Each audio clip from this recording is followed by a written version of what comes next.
Vamos a ver la palabra del Señor en Efesios capítulo 5, en el verso 1, ahí donde nos estuvo leyendo el hermano. Efesios capítulo 5, verso 1. Históricamente, muchos cristianos han dividido la vida cristiana en dos partes. La vida cristiana, nuestro caminar con el Señor, la han dividido en dos partes, históricamente. Le han llamado una vida, las dos son vidas espirituales, pero le han llamado una vida contemplativa. ¿Qué es una vida contemplativa? Una vida contemplativa es una vida que se caracteriza por la contemplación, por la oración, la alabanza, la adoración, el estudio de la palabra, la meditación, la reflexión, la confesión de pecado, etc.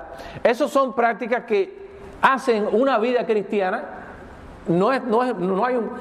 Esa palabra no aparece en la Biblia, desde luego, pero es una definición que se usa para distinguir ese tipo de vida. Una vida contemplativa, una vida a los pies del Señor, en la presencia del Señor. También se ha distinguido entre otra vida que es una vida activa.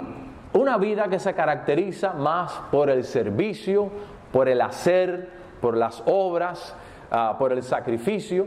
Y las dos son necesarias. Cuando uno lee la Biblia se da cuenta que la Biblia nos llama a nosotros a seguir a Dios, sí, de una manera contemplativa, porque ¿de qué vale uno hacer? No debe uno de hacer si uno no se encomienda al Señor, si uno no ora, si uno no busca.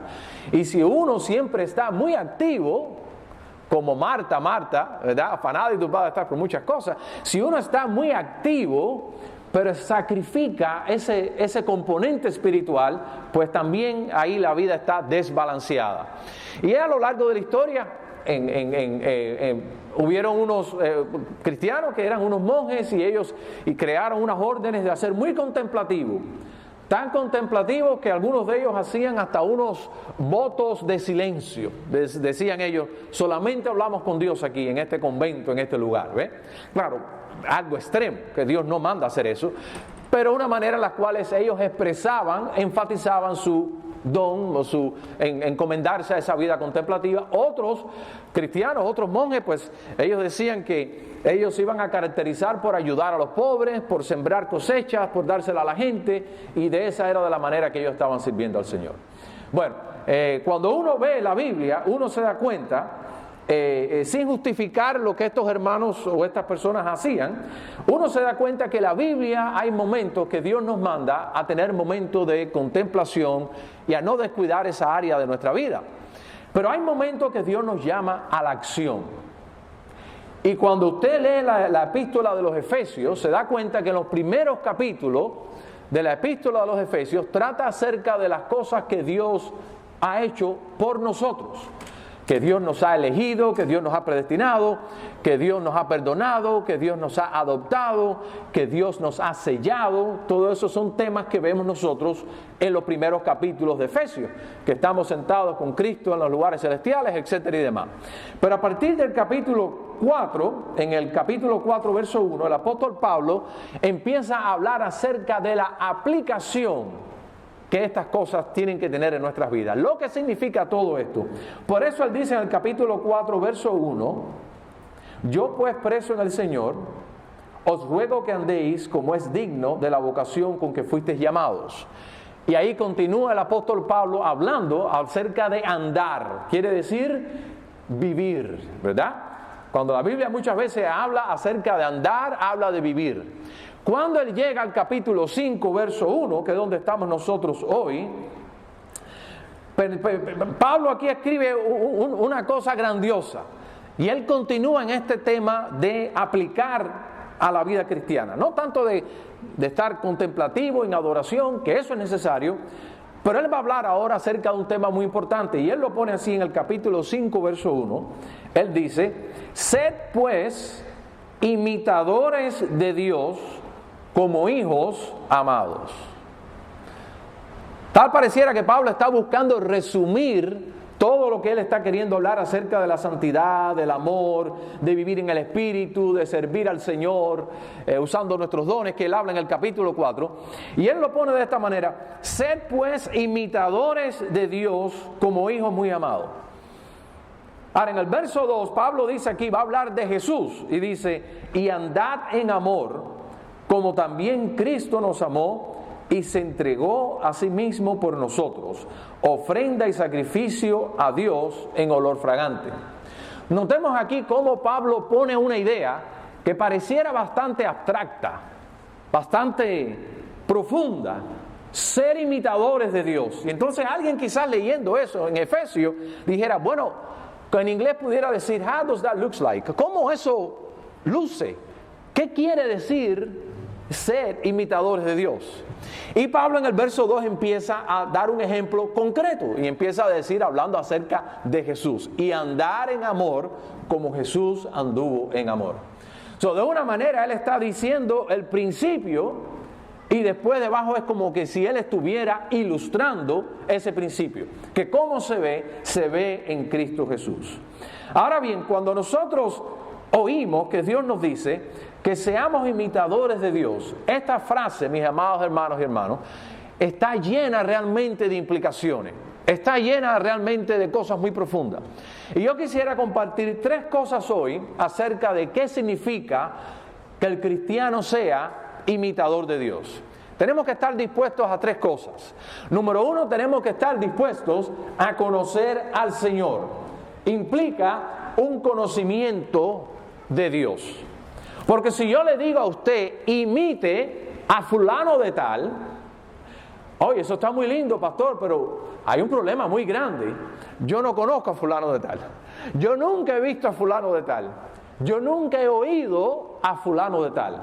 No sé cómo es, no sé cómo luce, no sé su manerismo, no sé cómo habla. Por lo tanto, hay un problema muy grande. No lo puedo imitar.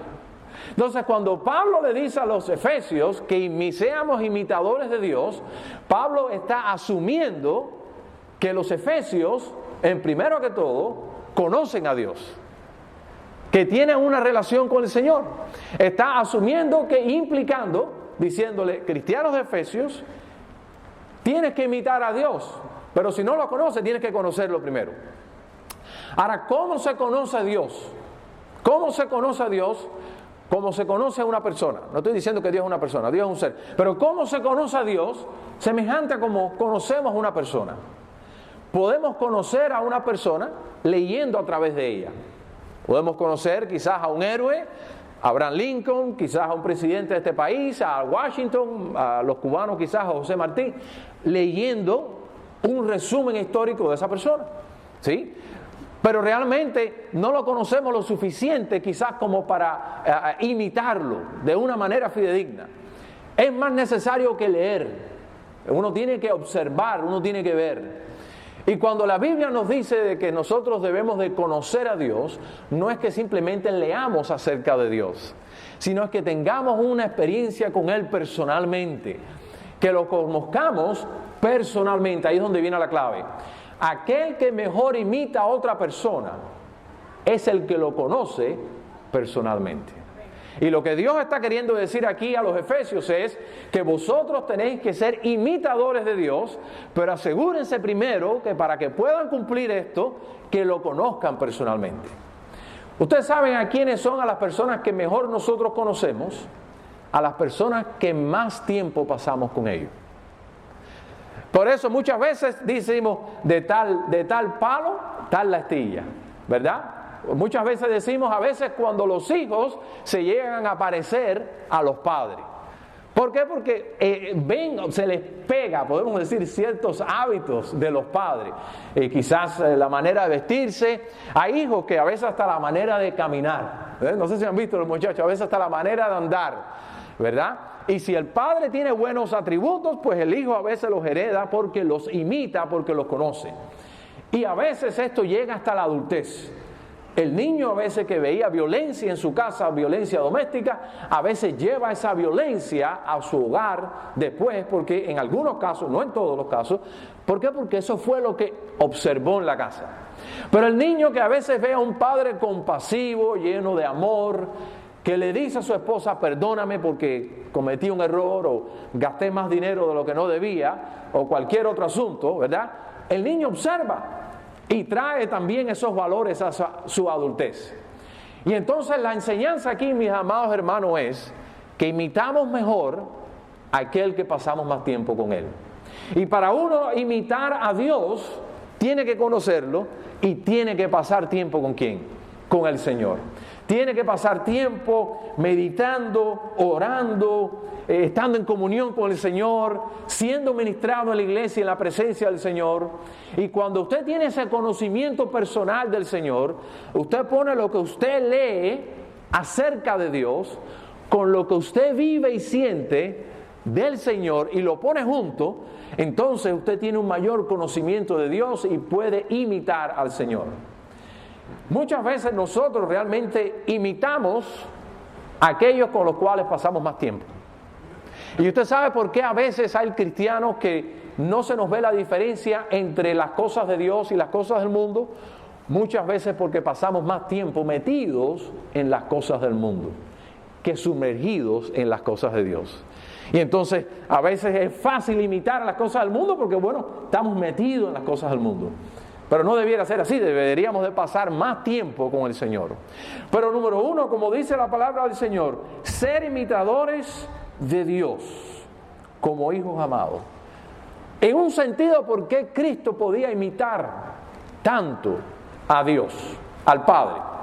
En un momento que le dijo a sus discípulos, ¿quieres ver al Padre? Quien me ha visto a mí, ha visto al Padre. Porque las obras que yo hago, decía, son las mismas que hace el Padre. Entonces Jesús en ese sentido reflejaba la presencia realmente del Padre. Y mis amados hermanos, nosotros en nuestras vidas tenemos que tener ese compañerismo, tenemos que tener ese conocimiento, tenemos que tener esa relación muy personal, muy del corazón, muy de nuestras vidas, si realmente queremos ser imitadores de Dios. Sí, tenemos que tener un conocimiento de Dios, no un conocimiento intelectual, sino un conocimiento personal. Y ahora, la pregunta es, pastor, ¿se puede conocer a Dios? Dios que es tan grande, nuestra hermana de la escuela dominicana nos hablaba maravillosamente acerca de este tema hoy. Dios que es tan grande, que es tan trascendente, que va más allá, ¿podemos nosotros conocerlo a Él? La respuesta es sí. Dios es conocible y de eso se basa la fe cristiana. Que podemos tener nosotros un encuentro no quiere decir que podemos tener un entendimiento exhaustivo de quién es Dios. De eso nunca lo vamos a poder hacer, porque vuestros caminos no son mis caminos, ni vuestros pensamientos son vuestros pensamientos, ¿verdad? Y ni aun los cielos de los cielos pueden contener la gloria del Señor, estamos claros. Más sin embargo, sí podemos tener un conocimiento personal con el Señor. Así que tenemos nosotros que implica tener un conocimiento de Dios para ser imitadores de Dios. Número 2, mis amados hermanos, implica también tener el deseo. Es muy importante porque Pablo le dice a los efesios y les da un mandamiento. Es un imperativo, no les dice, si quieren, sean imitadores de Dios. Yo les tengo una idea, ¿por qué ustedes no imitan a Dios como lo hago yo? Pablo no les habla así, les da un imperativo, les dice, sed pues imitadores de Dios. Ahora se espera que los efesios cumplan con ese mandamiento, que nosotros cumplamos con ese mandamiento. ¿Qué implica esto? Ser imitadores de Dios, el deseo de querer imitarlo a Él. Porque imagínense, si a usted le dan la tarea de imitar a alguien, pero no tiene deseo, ¿usted cree que usted haría un buen trabajo? No haría un buen trabajo, ¿verdad que no? Pero tiene que tener el deseo de imitar a Dios. ¿Y qué es lo que te da el deseo de imitar a Dios? No te lo voy a dar yo, ojalá no te puedo dar ese deseo. Eso es algo muy del Señor, eso es algo muy santo. Yo te puedo animar, yo te puedo ayudar, yo te puedo predicar, puedo orar por usted, usted puede orar por mí. Pero usted sabe, quien da ese deseo lo da Dios mismo. A medida que más nosotros conozcamos a Dios, más profundo, más real, más nos da el deseo de querer imitarlo a Él. Porque es como una persona que a medida que tú lo vas conociendo, más te vas enamorando de esa persona.